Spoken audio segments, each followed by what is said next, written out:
নাসির ভাইয়ের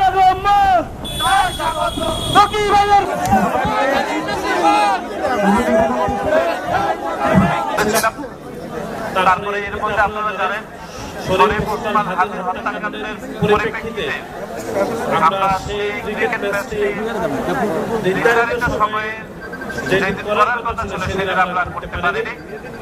আজকে করা হয়েছে। আমি আসলে খেলা যখন চলতেছিল আমি ভাবছি লাল দাস্তি যারা পড়ে এরা সমস্যা পরে বিধান ভাই বলছে না ভাই ওইটা সদল।